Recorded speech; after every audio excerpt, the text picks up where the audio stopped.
3-2 تقدم الأهلي لمحمد نجيب بهدف، ثم تعادل أهلي بني غازي بضربة جزاء بعد دقيقتين في الدقيقة 41.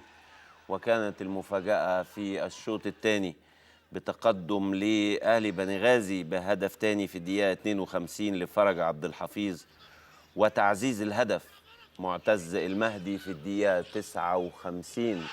نتيجة غير متوقعة. بعد ما شفنا أحداث الشوط الأول توقعنا تفوق للنادي الأهلي في الشوط الثاني، توقعنا روح عالية أكتر، ولكن توقيت الأهداف كان له تأثير. 52 و59 هدفين كان لهم تأثير، إلى أن أحرز عمرو جمال هدف الثاني في الدقيقة 74.